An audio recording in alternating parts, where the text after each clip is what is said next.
கடல் ஸ்பீடு. மக்களே நம்ம எங்கே இருக்கோம் அப்படின்னா கன்னியாகுமரியில் இந்த விவேகானந்தர் கேந்திரான்னு ஒரு ஏரியா இருக்குது. நிறைய பேர் பார்த்துருப்பீங்க. அது பின் பக்கமாக நிற்கிறோம் கடற்கரை ஓரத்தில். இது வந்துட்டு ஒரு சன்ரைஸ் மெயின் பாயிண்ட். இந்த விவேகானந்தா கேந்திரா தங்கியிருக்க எல்லா மக்களுமே இங்கேருந்து தான் காலைல சன்ரைஸ் பார்க்குற இது ஒரு மெயின் வியூ பாயிண்ட்.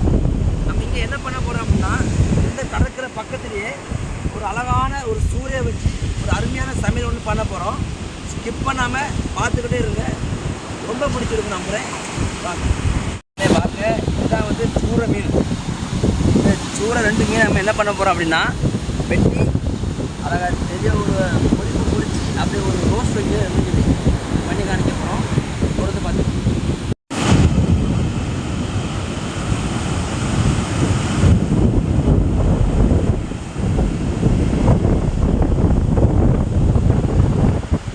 மீனில் வந்து செல்லு இருக்காது.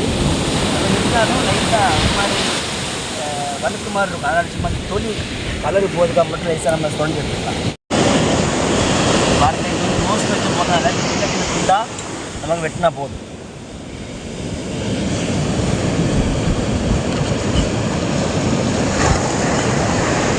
அதெல்லாம் பொறிச்சு எடுத்து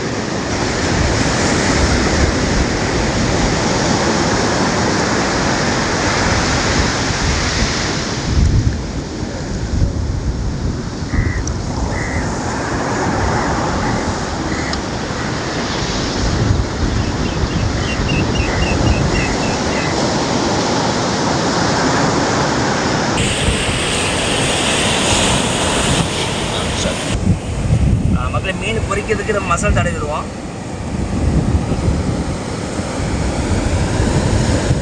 ஒரு 2 ஸ்பூன் அளவுக்கு சிக்கன் 65 எடுத்துக்கலாம்.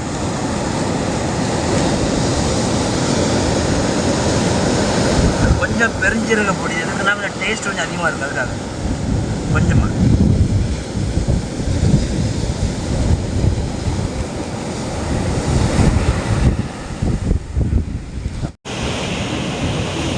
மக்களே இந்த மசாலா இந்த மீன் கூட போட்டு விரவி எடுத்துக்கணும். சரியா?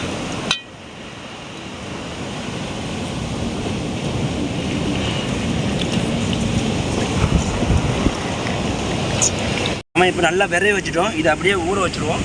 ஊற வச்சுட்டு நம்ம அடுத்தது எண்ணெய் ஊற்றி பொரிக்க ஆரம்பிச்சோம். அதே சட்டி வச்சு பொரிக்கிற அளவுக்கு எண்ணெய் ஊற்றிடுவோம்.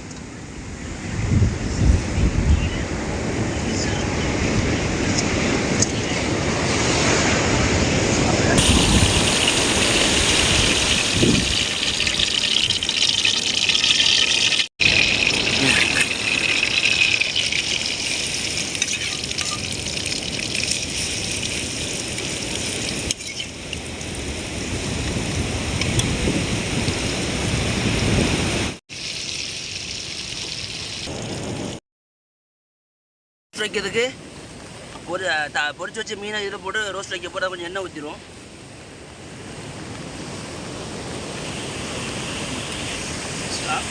இது நம்ம பொரிச்சு எடுத்து அதே சட்டியில் தான் நம்ம அடுத்த குழம்புக்கு பண்ணுறோம் ரோஸ்ட் வைக்கிறதுக்கு. ஏன்னா அதே சட்டியில் அதே எண்ணெயில் வைக்கும்போது இன்னும் டேஸ்ட்டாக இருக்கும். அதனால தான் கடுகு, கருவேப்பிலை, வெட்டி வச்சுருந்த உள்ளி, தக்காளி, பச்சை மிளகு 3ஐயும் போட்டுடலாம்.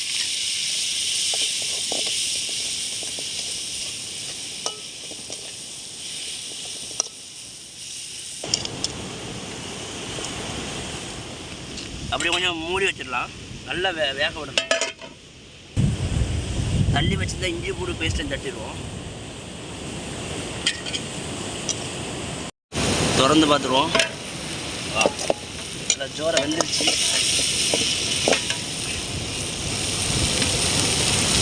இந்த மசாலா ரோஸ்ட்டுக்கு 1 ஸ்பூன் அளவு, ஒரு 1-1.5 ஸ்பூன் அளவுக்கு வத்தல் பொடி, கொஞ்சம் நல்ல மிளகு பொடி, 1 ஸ்பூன் அளவுக்கு பெருஞ்சீரக பொடி, கொஞ்சம் பொடி உப்பு தேவைக்கு போடலாம். இது கொஞ்சம் கூடவே போடுறோம். ஏன்னா நம்ம பொரிச்சதுலேயும் நம்ம உப்பு போடலை. அதனால் வந்து இதில் கொஞ்சம் கூட போட்டுக்கிறோம். ஒரு ஒரு 1/4 கப் தண்ணி.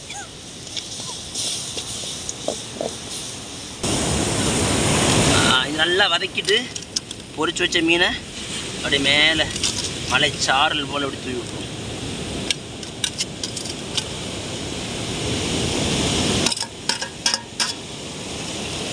இதை லைட்டாக தான் கிண்டி விடணும், இல்லாட்டி பொரிச்ச மீனெல்லாம் உடஞ்சிடும் லைட்டாக.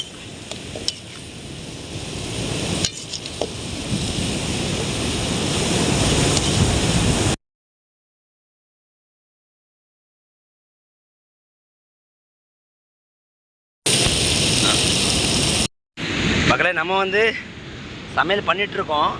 கிளைமேட் வந்து மழை கிளைமேட் இருக்கிறதுனால டக்குன்னு இருட்டிடுச்சு.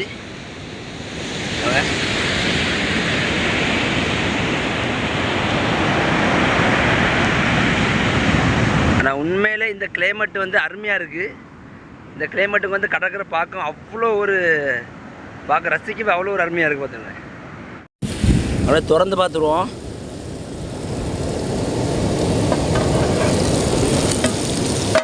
அருமை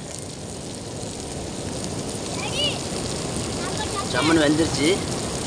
இறக்கி எடுத்துருவோம்.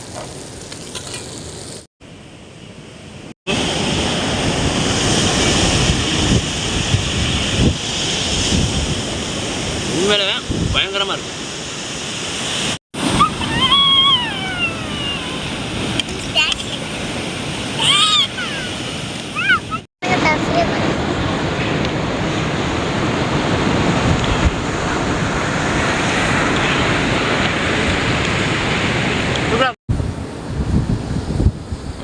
தம்பி வாயில வச்சு பாருங்க.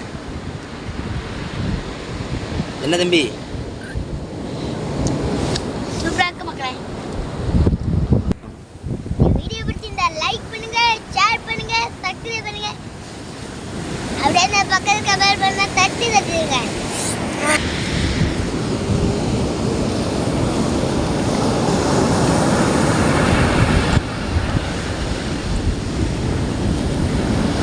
உண்மையாக அருமையாக இருக்குது. கொஞ்சம் காரம் மட்டும் கூடுதலாக இருக்குது. மற்றபடி எந்த ஒரு குறையும் அருமையாக இருக்குது. இந்த வீடியோ உங்களுக்கு பிடிச்சிருந்தால் லைக் பண்ணுங்கள், ஷேர் பண்ணிட்டு பக்கத்தில் பெல் பண்ண தட்டுங்க. ஒரு மக்களே, இன்றைக்கி நல்லபடியாக வீடியோ பண்ணி முடிச்சிட்டோம். என்ன கொஞ்சம் டைம் கிளைமேட்னால கொஞ்சம் டைம் ஆன மாதிரி காணிக்குது. அப்படியே சப்ஸ்கிரைப் பண்ணி வச்சுருங்க.